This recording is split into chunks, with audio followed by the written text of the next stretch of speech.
a lo que la empleada doméstica le dijo que la había dejado plantada. Le había llamado en varias ocasiones, pero que nunca le contestó e inmediatamente dijo que puso su renuncia. La empleada recuerda que vio un colchón en el patio y cuando entró a recoger sus cosas en la habitación donde dormía había mucho desorden. Además, toda la casa había un fuerte olor a Clorox. Dijo que cuando intentó entrar al baño, Andrea se lo prohibió, con la excusa que allí había guardado unos televisores.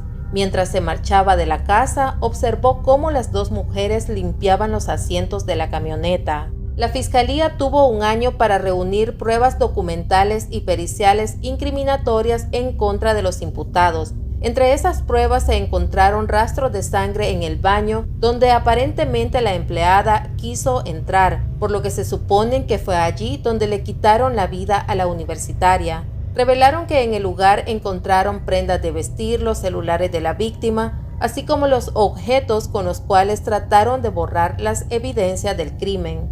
Cuando le tocó el turno de hablar a Andrea, confesó que su cuñada le pidió que citara a Helen en el centro comercial para cancelarle los $1,000 que le debían a la madre de la novia de su hijastro, y horas más tarde pasó a traerla por su casa. Cuando iban en camino, Claudia le dijo: «A veces uno debe de tomar decisiones que uno no quiere. Ella no se va a morir, no le va a pasar nada. Al que le puede pasar algo es a Juan José». Luego le pidió que llamara a Helen para saber dónde estaba. Al contactarla, la chica le dijo a Andrea que estaba esperándolas en el centro comercial como habían acordado. Al llegar al lugar se subió a la camioneta y se saludaron. Conversaron varios minutos y de pronto Claudia sacó una soga color anaranjada y se la colocó en el cuello a Helen, causándole un desvanecimiento. Según Andrea, esto provocó en ella ataque de nervios y al llegar a la casa recuerda que se tomó 2 pastillas que le causaron sueño, por lo que según ella, cuando Claudia cometió el crimen estaba dormida. Al día siguiente, cuando despertó, observó en la sala la parte superior del cuerpo de Helen al interior de una bolsa plástica. Al preguntarle a su cuñada qué había pasado, solo le respondió que se tranquilizara, que igual eso se tenía que hacer. Andrea dijo que le preguntó qué vamos a hacer con el cuerpo, a lo que Claudia le respondió que pensaran a ver qué hacían. Fue entonces que decidieron enterrarla en la fosa donde sembrarían la palmera, pero Andrea afirmó ante el juez que la que planificó todo fue su cuñada Claudia, que ella solo la ayudó a enterrarla porque pensó que sola no lo podía lograr. Y Claudia, por su parte, argumentó: «Es más, cualquiera puede confirmar que ese día yo no llegué a la casa a dormir y me quedé con el carro. Y hasta los vigilantes de la colonia de ese día lo pueden ver con la bitácora. Yo les dije que no le dijeran a mi esposo que yo había llegado a la colonia». La bitácora de llamadas también reveló que José Alejandro se mantuvo en contacto con su tía y con su madrastra durante y después de las horas que Helen estuvo desaparecida. Y es que ese día que José Alejandro permanecía en casa de la familia Arias, recibió una de esas llamadas donde dijo: «Aló tía, ¿qué pasó con el voladito?», conversación que se le hizo muy sospechosa a Brian, hermano de Helen, lo que cada vez aumentaba más su complicidad en el caso. Luego de una serie de investigaciones que arrojaban que José Alejandro también había participado en el asesinato de su novia, la policía lo arrestó la tarde del 6 de noviembre de 2012. Lo encontraron preparando una maleta con ropa. Cuando los oficiales le preguntaron hacia dónde iba, manifestó que le habían pedido que dejara la casa. Las autoridades creen que intentaba huir del país. El reporte del médico forense determinó que Helen murió alrededor de las 4 de la tarde del 30 de octubre por un trauma cráneoencefálico. En el pecho tenía incrustada una uña acrílica y en sus manos le encontraron restos de cabello que no eran de ella. Su ropa tenía rastros de sangre, le habían desfigurado el rostro y cráneo y el cuerpo fue hallado cubierto con 3 bolsas negras. Según el forense, mientras la víctima estaba inmovilizada, Claudia y Andrea le propinaron varios golpes con un objeto contundente. Ella fue muy valiente al enfrentarse a sus verdugos. Se defendió con uñas y dientes, cuando ellas intentaban asfixiarla, y se cree que al menos por 1 hora le hicieron lesiones superficiales con arma blanca.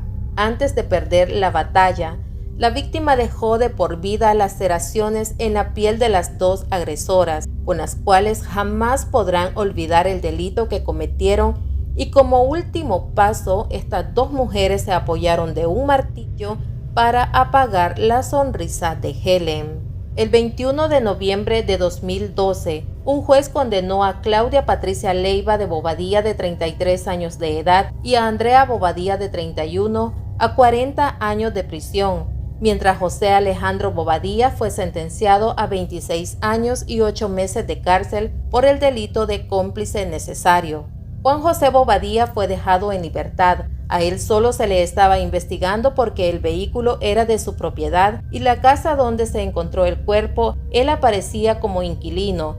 Sin embargo, no estuvo de acuerdo con la resolución que el juez dio a José Alejandro y aseguró que buscaría un abogado para comprobar la inocencia de su hijo. Es así como la parte defensora presentó una apelación que permitió el 7 de noviembre de 2015 la libertad condicional al joven, pero el 14 de abril de 2016 el juez decidió que José Alejandro debía ser absuelto de todos los cargos tras determinar que no existían pruebas suficientes para considerar que él fue cómplice de tal acto. La familia de Helen se mostró indignada porque uno de los involucrados había quedado en libertad, pero a la vez se sentían satisfechos porque se había hecho justicia por la muerte de su hija, aunque consideran que José Alejandro sí sabía lo que ese día iba a ocurrir, pero él en varias oportunidades negó saber algo sobre Helen. Un claro ejemplo para esta familia fue cuando Brian Arias le preguntó si sabía de quién era ese número de teléfono con quien Helen se había comunicado por última vez. José Alejandro respondió que no sabía. Al pedirle a Brian que marcara a ese número, este observó que en la pantalla del aparato decía tía, así que no cabe duda para ellos que él sí sabía del plan. Luego de haber escuchado todo este caso, quiero que ustedes me compartan su opinión. ¿Creen que se hizo justicia para un inocente o dejaron en libertad a un culpable? Los estaré leyendo. Yo puedo hablar de mi hijo que es inocente, de mi persona que soy inocente.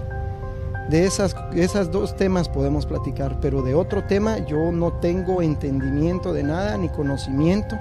Por lo tanto, si yo hablo de eso, sería mentir. En nombre de mi familia y como cabeza de esta familia, dar mis respectivas condolencias, pedir perdón, asegurarles de que Dios allá arriba y las leyes, si son efectivas, van a esclarecer que José Alejandro, mi hijo, Luis Gustavo, David Eduardo y yo no teníamos nada de conocimiento, no participamos ni ayudamos en absoluto. ¿La dejaron inconsciente? Ajá, no, la dejamos, no la dejó ella. Solo jalaba las manos para abajo, no vi mayor cosa.